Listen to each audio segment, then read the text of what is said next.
Ever felt like you're playing by the rules, but maybe the game is stacked against you, especially, if you're the new kid on the block in a new place? That feeling of facing unseen barriers. Exactly.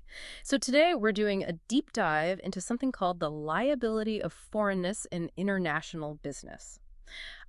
Basically, why foreign firms sometimes face a real uphill battle in host countries. It's a persistent issue. It is, and you've brought us some really fascinating research this article, revisiting the liability of foreignness, political ideology, globalization, and discrimination from the Journal of International Business Studies. That's the one. Our mission, then, is to unpack this. We want to pull out the most important nuggets for you so you can be really well informed on this, well, critical but maybe underexplored side of global business. And what's really compelling here, I think, is that while we've kind of known for a long time that foreign firms face challenges, this specific research digs into why. Okay. It uses data from, get this, over 38,000 firms across 95 countries, spanning more than a decade, 2008 to 2019. Wow, that's comprehensive. It is. And it drills down into a specific, often overlooked reason. Discrimination. Yeah. Just outright discrimination. It asks a really powerful question. Why do foreign firms actually face discrimination in host countries? Okay, let's unpack that then. For decades, right, international business research has talked about this liability of foreignness, LOF, they call it. Oh, OOF, yeah. It basically says foreign companies just face higher regulatory risks compared to the local guys. Now, traditionally, LOF has been put down to a couple of main things. What have those typical explanations been? So historically, it's been seen through two main lenses. First, foreign firms, well, they often just don't know the local institutions inside out. Researchers call it information asymmetry. Right, not knowing the unwritten rules, maybe. Exactly. They just don't have the same feel for the lay of the land. Right. And second, they're not fully plugged into the local networks. There's a lack of network embeddedness. So those informal chats, the long-term relationships that local firms have built up over years. Precisely. Those Yeah. things count for a lot. But, and this is where the source material for this deep dive gets really interesting, it highlights a third thing, something less explored. Yes, active discrimination by local actors. Okay, discrimination. And this is so critical, especially when you think about it. Equal treatment for foreign and local firms. That's supposed to be a cornerstone of international investment law, right? Supposed to be, yeah. So understanding the why behind this discrimination, it moves us beyond just, noticing the problem. It helps us think about how to maybe address it. Okay, so we've got the information gap, the network gap, and now direct discrimination. But let's peel back one more layer because this research points to a really surprising driver behind that discrimination, something you probably wouldn't immediately link to business risk. You're absolutely right. The research argues pretty strongly that a major and previously kind of overlooked source of this discrimination boils down to the political ideology of the host government. Political ideology, like left versus right? Exactly, that classic left-right political spectrum we talk about. Okay, that's the theory. But how? I mean, how does a government's ideology actually translate into how foreign firms get treated on the ground? Well, this raises the key question, doesn't it? Yeah. How does ideology actually shape treatment? The study explains ideology as basically a set of core beliefs. Beliefs about society's goals and, crucially, how those goals should be achieved. Okay. And this influences everything, people's behavior, how local institutions work. So left-wing governments, for example, typically aim for more equality, often through things like welfare programs and, more government intervention in the economy. Right. And here's where it gets tricky for foreign firms, I guess, because they're often seen, maybe rightly or wrongly, as potentially contributing to inequality in host markets. That's the perception the study highlights. Yeah, the research points to examples like maybe foreign firms contributing to wage gaps or putting local businesses at a disadvantage or perhaps lobbying for deregulation, things that can clash with, say, social planning or redistribution efforts. Exactly. And this perception means foreign firms often seem less aligned with those typical left-wing political programs and maybe more aligned with centrist or right-wing approaches that tend to favor free markets more. So there's a potential mismatch. A real ideological misalignment. And this leads regulators in left-wing governments to sometimes see foreign firms as, well, potentially destabilizing for their local institutional setup. How so? They might view something like tax inspections, for instance, not just as a routine check, but as really fundamental tools for supporting left-wing policies by collecting the taxes needed for government spending and those welfare programs we mentioned. And the data, you mentioned that huge data set. It actually backs this up. It really does. Looking at tax inspection data across all those firms and countries, the study found foreign firms face significantly higher regulatory risk specifically, more inspections in countries run by left-wing governments. How much higher? The difference in how often local versus foreign firms get inspected in left-wing countries is almost 3 times higher than it is in right-wing or centrist countries. 3 times! Wow. Yeah. It translates, according to their analysis, to potentially over 1 extra inspection per foreign firm on average, which, isn't trivial. Definitely not. You're talking risk of fines, damage to reputation, plus just the sheer amount of management time it eats up. It's a real cost. Absolutely, a significant drain. But okay, the story doesn't stop just with ideology, right? The research also talks about globalization having a big impact here. Yes, globalization acts as this powerful, moderating force. Yeah. It can either crank up that ideological effect or tone it down. It's definitely not a simple globalization is always good or always bad picture. Right, it's more complex. And what's fascinating, I think, is how the study breaks globalization down into 2 different types, political and social. Okay. And they influence that ideology effect in really different ways, sometimes even opposing ways. Interesting. Okay, let's start with political globalization. What does that mean exactly in this context? So political globalization, that refers to how interconnected countries become through the spread of government policies and aligning with big supranational organizations. Think like the World Trade Organization or maybe the European Monetary Union. Got it. So more international agreements, policy alignment. Exactly. Now, looking at the bigger picture, you might think, well, closer ties, that sounds good. Seems like it, yeah.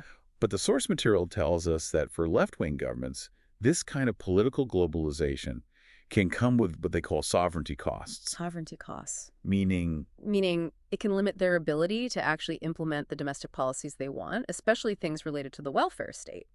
And this can kind of threaten their legitimacy with their own population, especially if the public really wants those expansive welfare benefits. okay. And I'm guessing foreign firms get drawn into this somehow. They can get caught right in the middle. They're often seen as part of this problem of constrained sovereignty. Why is that? Well, the research suggests local populations sometimes associate jobs in foreign firms with more risk, or they point to instances where foreign firms might be seen as lax on labor standards, maybe causing pollution, corruption, or even just paying expatriates much higher salaries. Things that can fuel inequality concerns. Precisely.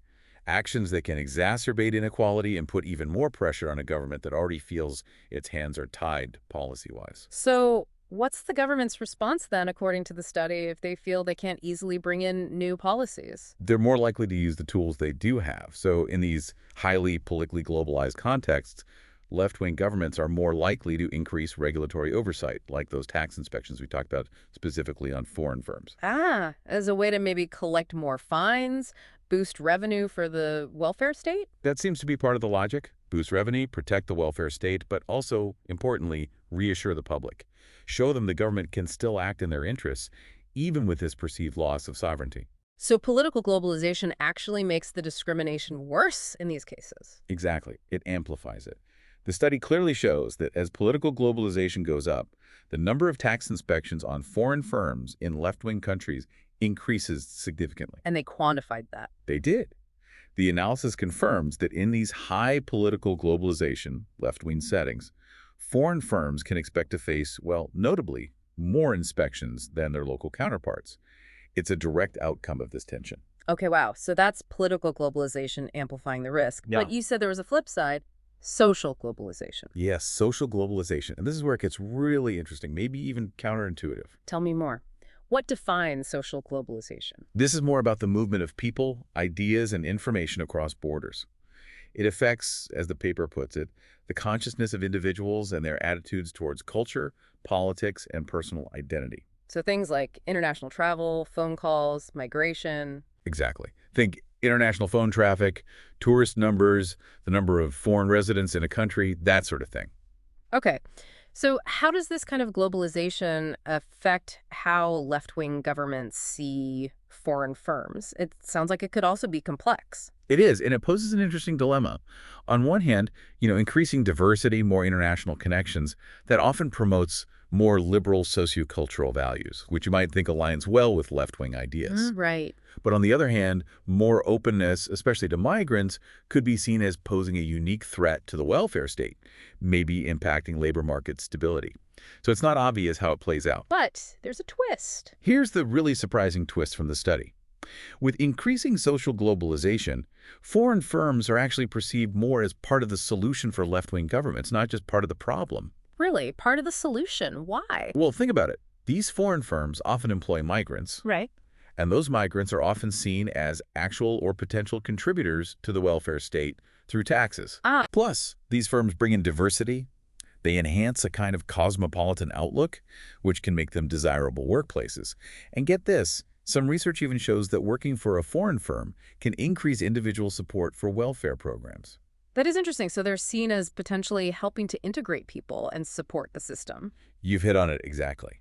In this context, regulators seem more likely to perceive foreign firms as actually helping to address some of the challenges associated with left-wing political goals. So they'd be less likely to crack down hard with inspections. Precisely. They'd be more hesitant to increase the regulatory burden too much, maybe fearing potential job losses if these firms decided to leave. It leads to fairer treatment. And the data shows this mitigation effect. Clearly, the research shows social globalization significantly mitigates the impact of leftist ideology. That gap in inspection frequency between foreign and local firms in left-wing countries. It drops dramatically when social globalization levels are high. From what to what, roughly? The difference drops from about 0.274 at low levels of social globalization way down to 0.105 at high levels. It's a substantial reduction in that discriminatory effect. Wow. So this whole deep dive, it really does shift how we should think about that liability of foreignness, doesn't it? Absolutely. It's not just about what the foreign firm might lack, local know-how or networks. It's hugely about the host country's own context, its political climate, Yeah. its ideology. What's really perspective shifting here, I think, is how it reframes foreignness itself. Yes, it's often a liability, we know that, but this study shows that under certain conditions, Like, specifically in left-wing host countries with high levels of social globalization, foreignness can actually become an asset. an asset that turns the whole concept on its head. It really does. And this helps explain why we see such different experiences for foreign companies across the globe, right? It's not a uniform thing. Exactly. And the study also briefly touches on how these findings add nuance to other research, like work on populism. It suggests these classical political ideologies, left-right, they matter in their own right. Can you give an example? Well, think about recent headlines. Maybe the U.S. government's actions regarding TikTok, or blocking the acquisition of U.S. steel by a Japanese company. These are complex situations, obviously. Sure, many factors involved. Many factors. But this research reminds us that underlying political ideology can be a really key driver, even when you control for things like rising populism. Right. It adds another dimension to our analysis. In zooming out, it really pushes us beyond thinking simplistically about economic globalization always being a win-win. Yeah, it's not that simple. We have to see globalization as truly multidimensional. Political globalization, social globalization, they can have very different, sometimes even conflicting impacts on how foreign firms are seen and treated. And foreign firms are kind of caught in the middle, enabling globalization, but also feeling its complex effects. Precisely. They're both agents and recipients. So let's bring it home. What does all this mean for you, our listener? Whether you're, say, a business leader, maybe a policymaker, or maybe just someone fascinated by how the global economy works. Well, for business managers, I think the signal is pretty clear. You can't just look at the general institutional context like rule of law or corruption levels, although those are important. Right. You also need to consider the political ideology of the host market. It has real implications for how regulators might behave, especially regarding inspections of foreign firms. So understanding the local social contract. Exactly. Understanding that relationship between the government and its people and how globalization forces are shaping that relationship, that's crucial for strategic planning. Both when you're choosing where to invest. And for developing your non-market strategies, how you engage with the government and society after you've entered. Makes sense. And what about for policymakers? What's the takeaway for them? This raises a tough question for them, doesn't it?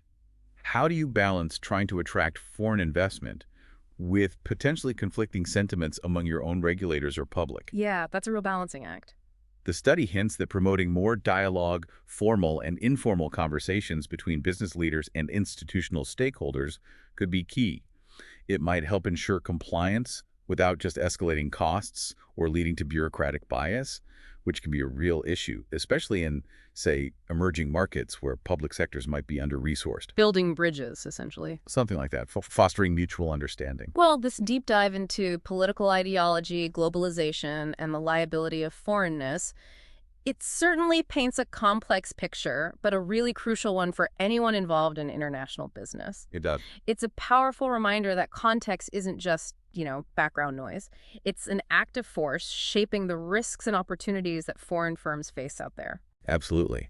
And it leaves us with a challenging thought, doesn't it? In a world where global interconnectedness just keeps evolving, how might a country's internal political compass, its ideology, continue to shape its interactions with foreign businesses in ways we haven't even fully anticipated yet? Unexpected and nuanced ways indeed. Definitely something to chew on. For sure. Thank you for joining us for this fascinating deep dive. Until next time, keep digging for those insights.